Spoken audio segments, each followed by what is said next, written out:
Hello aspirants, पुन्हा एकदा तुमच्या सगळ्यांचं स्वागत आहे तुमच्या आवडीच्या ए फॉर ॲग्रिकॉस या यूट्यूब चॅनलवर.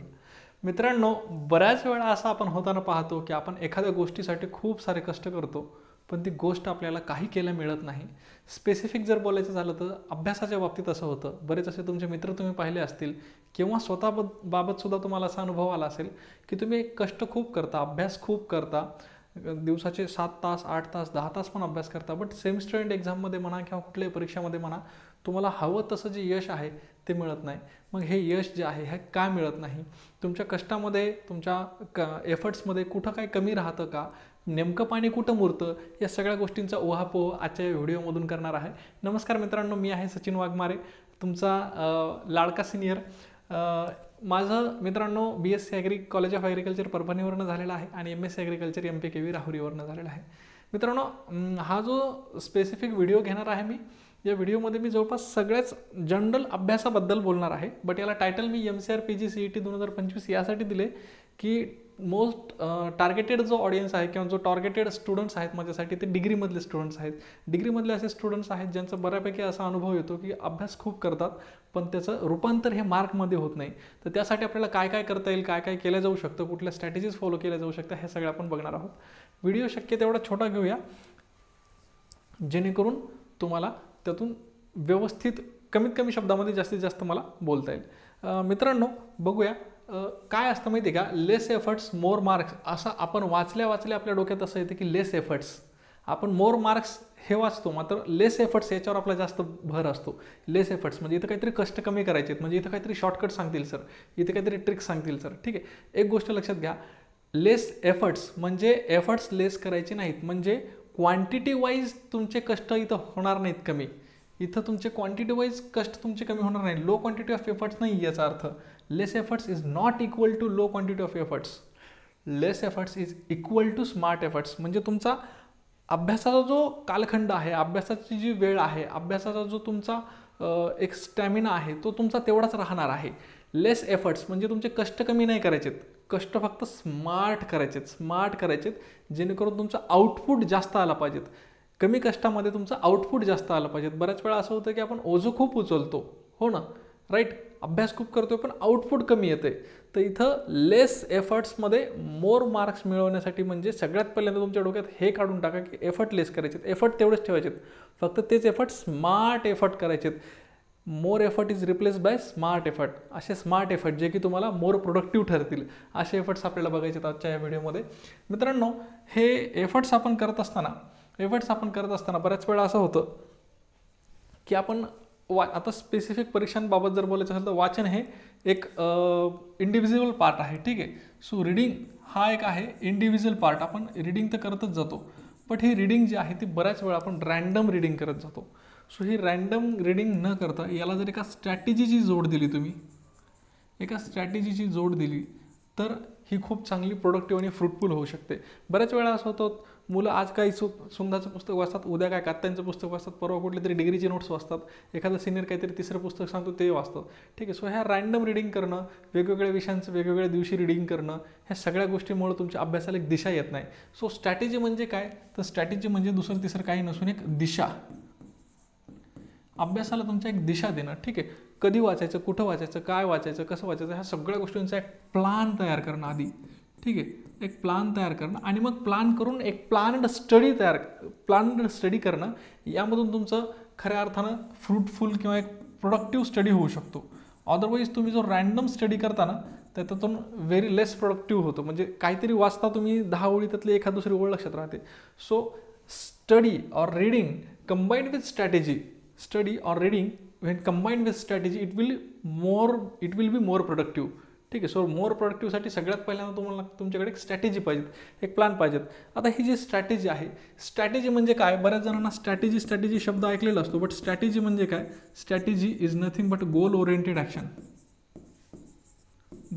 ॲक्शन. अरे ही कुठेतरी डेफिनेशन वाचलेली आहे यार, ही डेफिनेशन तुम्ही वाचलेली आहे एक्सटेन्शनमध्ये. ठीक आहे, मोटिवेशनची डेफिनेशन आहे, बट सेम स्ट्रॅटेजीला सुद्धा लागू होते. गोल ओरिएंटेड ॲक्शन, अशी कुठे स्ट्रॅटेजी तुम्ही पाहिली आहे का, असा कुठला प्लान तुम्ही पाहिला आहे का ज्याला काही टार्गेटच नाही आहे, काही गोलच नाही आहे. ठीक आहे, सो एखादा गोल तुमच्यासमोर असला पाहिजे. माझ्यासमोर सध्या MCRचा गोल आहे, मला MCR मध्ये बिलो 100 रँक आणायची आहे, मला MCR मध्ये बिलो 30 रँक आणायची आहे, मला MCR मध्ये बिलो 10 रँक आणायची आहे, मला MCR मध्ये टॉप 5 रँक आणायची, जे काय तुमचा गोल असेल तो गोल तुमचा समोर ठेवून त्यासाठी एक स्ट्रॅटेजी तुम्हाला डेव्हलप करावी लागेल, त्यासाठी एक डेव्हलप प्लॅन करावा लागेल, ठीक आहे. त्यानुसार मग तुम्हाला तो अभ्यास करावा लागेल.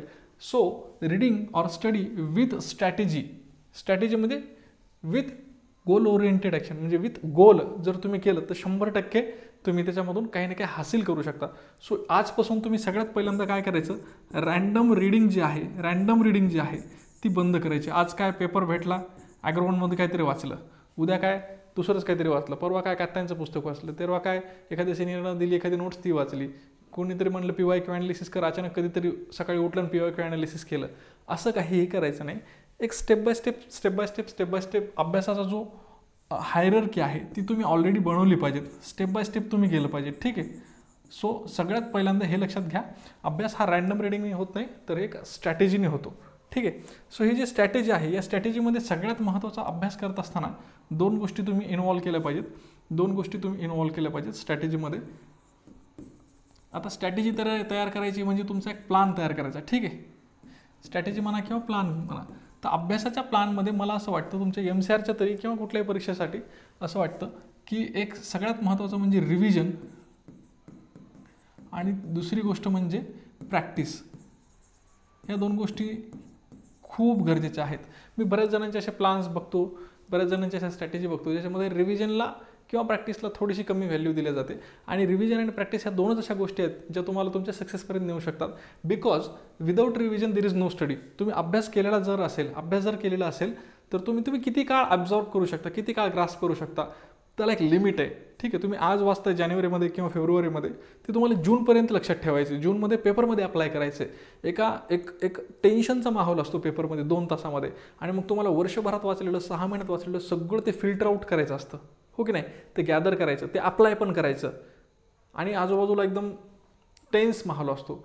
मग अशा वेळेस तुमची प्रॅक्टिस कामाला येते, एक रिव्हिजन कामाला येतं. जर चांगलं रिव्हिजन दिलेलं असेल तुम्ही आणि एक चांगली प्रॅक्टिस जर केलेली असेल ह्या सगळ्या टेन्स माहोलची किंवा या सगळ्या MCQ सॉल्विंगची, तर 100% तुम्हाला इथं 100% मदत होऊ शकते. सो एक स्ट्रॅटेजी बनवत असताना तुम्ही तुमचा एक रिव्हिजन प्लॅन बनवा आणि एक प्रॅक्टिसचा पण प्लॅन बनवा की MCQज आपल्याला सॉल्व्ह करायचे आहेत. आत्तापर्यंत MCRच्या मुलांनी काय केलेलं असतं की त्यांनी सेमेस्टर एंड परीक्षा दिलेल्या असतात ज्याच्यामध्ये डिस्क्रिप्टिव्ह लिहिलेलं असतं, आणि MCRचे हे पेपर जे आहे ही MCQ बेस आहे, मल्टिपल चॉईस क्वेश्चन बेस आहे. मग तुम्हाला मल्टिपल चॉईस क्वेश्चन बेसचे क्वेश्चन कसे सोडवायला पाहिजेत, त्यात किती रिस्क घ्यायला पाहिजेत, किती रिस्क नाही घ्यायला पाहिजेत, कोण्या प्रश्नाला रिस्क घ्यायला पाहिजेत, कोण्या टॉपिकवर रिस्क घ्यायला पाहिजेत, ह्या गोष्टी तुम्हाला कधी कळतील, जेव्हा तुम्ही प्रॅक्टिस करसाल, राईट, ठीक आहे. आता रिव्हिजनच्या बाबतीत जर बोललं तर सर मिनिमम काय रिव्हिजनचा फंडा असतो, तर माझं असं मत आहे की मिनिमम रिव्हिजन जे आहे ते 3 वेळा वाचणं झालं पाहिजे तुमचं, ठीक आहे. कुठलंही पुस्तक, कुठलंही टॉपिक, कुठलीही गोष्ट मिनिमम परीक्षा होईपर्यंत 3 वेळा वाचल्या गेली पाहिजे, ठीक आहे. 1 वेळा पूर्णतः डिटेलमध्ये वाचली गेली पाहिजेत, 2 वेळा व्यवस्थित स्कॅन झाली पाहिजेत, आणि 3ऱ्या वेळी फक्त स्कीम झाली पाहिजे, ठीक आहे. ओके, 3 वेळा रिव्हिजन झालं पाहिजेत. कुठलं, फर्स्ट रिडिंग जे आहे ते एकदम डिटेल झालं पाहिजे, ठीक आहे. दुसरं रिडिंग जे आहे ते स्कॅन झालं पाहिजेत, आणि 3री रिडिंग जी आहे ती स्कीम झाली पाहिजेत.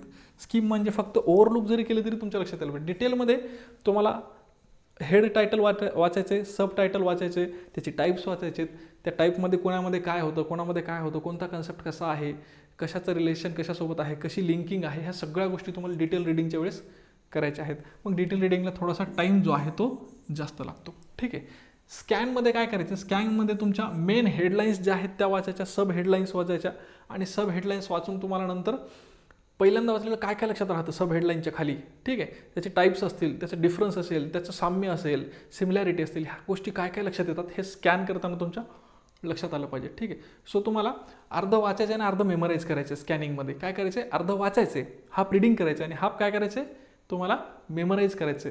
इथं स्कीमिंगमध्ये काय करायचे, वेन यू स्कीम म्हणजे तुम्हाला फक्त टायटल वाचायचे आणि त्या टायटलच्या रिलेटेड काय काय आठवतं तुम्हाला, ठीक आहे. फॉर एक्झाम्पल तुम्ही सॉईल प्रोफाईल असं वाचलं तर सॉईल प्रोफाईलबद्दल काय काय आठवतं तुम्हाला, सॉईल प्रोफाईलचे किती लेअर्स असतात, काय असतं काय नाही, कोण्या लेअरमध्ये काय असतं, कोणत्या लेअरच्या खाली कोणता लेअर असतो, ह्या सगळ्या गोष्टी तुम्हाला डोळे झाकून सगळं आठवलं पाहिजे. तर ह्याला म्हणायचं स्कीमिंग, म्हणजे फक्त टायटलवरनं सगळं मेमराईज करायचं आहे. इथं तुम्हाला लेस रिडिंग मोर मेमराईज करायचं आहे, ठीक आहे.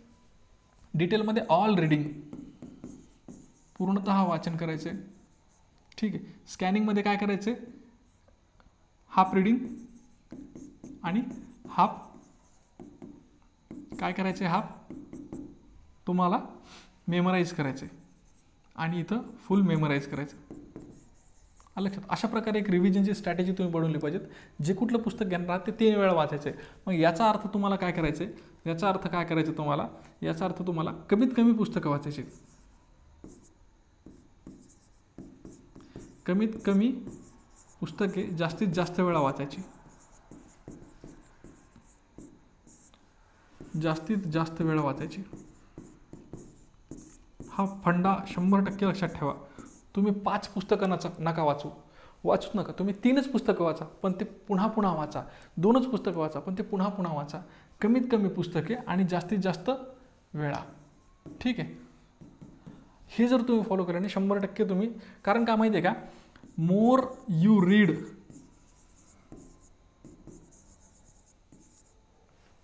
The more you repeat, the more you repeat the more you remember, अशी एक म्हण आहे. म्हण म्हणण्यापेक्षा एक सायंटिफिकली प्रूव्हन गोष्ट आहे. द मोर यू रिमेंबर, तुम्ही जितक्या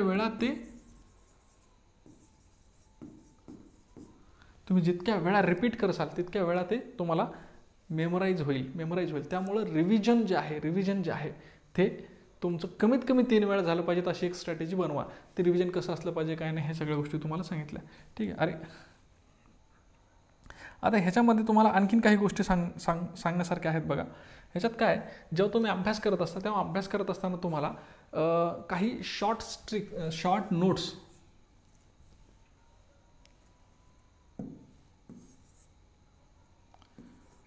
नोट्स जर तुम्हाला बनवता आल्या तर ह्या सुद्धा तुम्हाला फार फायदेशीर राहतील. बऱ्याच वेळा आपण एखादा खूप मोठा, फॉर एक्झाम्पल फोटोसिंथेसिस, रेस्पिरेशन किंवा अशा C3 सायकल, C4 सायकल, ह्या सगळ्या गोष्टी जेव्हा वाचत असतो ह्या थोड्याशा लेंदी असतात. मग यांना शॉर्टमध्ये कसं करायचं बघा.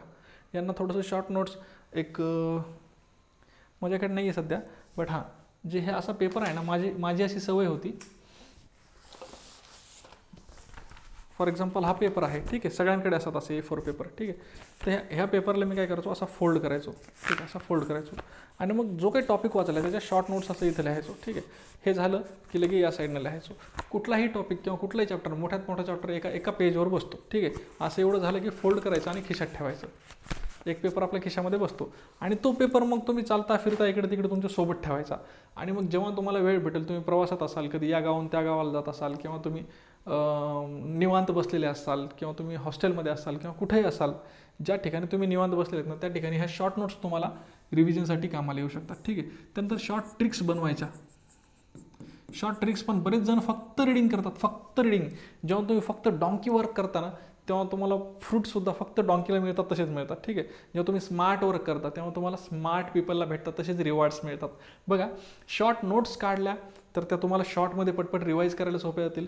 शॉर्ट ट्रिक्स जर वापरल्या तर तुम्हाला हे ॲश्युरन्स देतात, गॅरंटी देतात की हीच गोष्ट आहे कडे. ठीक आहे. श्युरिटी तुमची वाढवतात. कशामुळे बघा, बऱ्याच वेळा एखादी गोष्ट आपल्याला पेपरमध्ये म्हणजे आपल्याला कधी कधी लक्षातच राहत नाही ती. ठीक आहे. बट त्याला जर एखादी ट्रिक आपण बनवली, ठीक आहे, जर ट्रिक बनवली त्याला त्याच्या शब्दांपासून, इनिशियल्सपासून किंवा त्याच्या उच्चारापासून काही जरी ट्रिक बनवली तर ती ट्रिक 100% आपल्या लक्षात राहते. आणि त्या ट्रिकवरून आपण परीक्षेमध्ये किती टेन्सचा माहोल असला ना तरी आपण हे कन्फर्म करू शकतो की याचं उत्तर हेच आहे, है ना.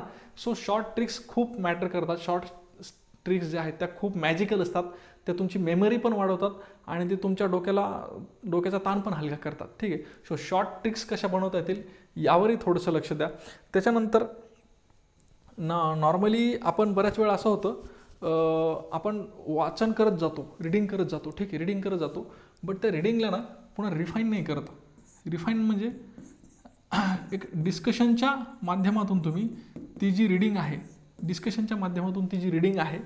ती तुम्ही समोरच्या समोर मांडू शकता की तुम्हाला काय ग्रास्प झालं. फॉर एक्झाम्पल तुम्ही आज दिवसभरामध्ये 10 पेजेस वाचले असेल तर 10 पेजेसमध्ये तुम्ही समोर ठेवूनच न वाचता फक्त समोर ठेवायचं, टायटल वाचायचं, त्याच्या रिलेटेड तुम्हाला काय वाचलं ते आठवतं ते सांगण्याचा प्रयत्न करायचा, किंवा ते समोरच्याला शिकवण्याचा प्रयत्न करायचा, किंवा ते एक्सप्लेन करण्याचा प्रयत्न करायचा. सो अशा प्रकारे हे जे ग्रुप डिस्कशन आहे, ग्रुप डिस्कशन जर तुम्ही केलं तर हे सुद्धा खूप फायदेशीर ठरू शकतं. म्हणजे ग्रुप डिस्कशनमुळं काय होतं, आज दिवसभरात वाचलेलं पुन्हा एकदा तुमचं रिवाईज होतं.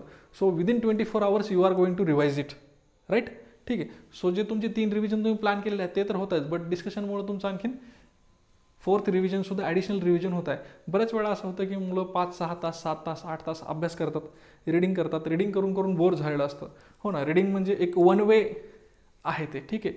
तुम्ही फक्त आत घेत आहे, यू आर जस्ट रिसिव्हिंग, ठीक आहे. सो हा तुमचा रिसिव्हिंग पॉईंट जो आहे तो एका पॉईंटला कुठेतरी बोर होतो किंवा तो स्लो डाऊन होतो, राईट. सो दिवसाच्या शेवटी मला असं वाटतं की संध्याकाळच्या वेळेमध्ये 6, 7, 8च्या नंतर ज्यावेळेस तुम्हाला बोर होतो, ज्यावेळेस तुम्हाला असं वाटतं की माझा अभ्यास नाही होत, बऱ्याच जणांना दुपारी स्लगिशनेस होतो, बऱ्याच जणांना दुपारी आळस येतो. तर अशा वेळी आपण काय करायचं, ज्यावेळेस आळस येतो, ज्यावेळेस आपल्या अभ्यासाचा रेट कमी होतो, त्यावेळेस डिस्कशनचा फॉर्म्युला वापरायचा. एक 2-3 मित्र आपले जमा करायचे आणि त्यांना आपण जे काही वाचलेलं आहे ते सांगण्याचा प्रयत्न करायचा, राईट. ते मित्र तुमच्यासारखे मोटिवेटेड असले पाहिजे, त्यांनी तुमची मजाक नाही उडवली पाहिजे, ठीक आहे. त्यांनी तुमची खिल्ली जर उडवली तर तुम्हाला डिमोटिवेट करणारे असू नये, ठीक आहे, तुम्हाला मोटिवेट करणारे असतात. सो अशा 2-4 मुलांसोबत बसून तुम्ही जर डिस्कशन डेली केलं ना, तर तुमचं रिव्हिजन पण होतं, समोरच्याच्याही काही 2 गोष्टी त्याच्या कानावर चांगल्या पडतात. आणि बऱ्याच वेळा असं होतं की डिस्कशनमधून त्याच्याकडनं काहीतरी इनपुट भेटतात. अरे ह्या टॉपिकवरचा हा मुद्दा तुला माहिती आहे का, किंवा ह्या टॉपिकला हे असं लक्षात ठेवायचं. बऱ्याच वेळा त्या टॉपिकसाठी तुम्ही ट्रिक नसती बनवलेली, पण समोरच्याकडे ती ट्रिक असती.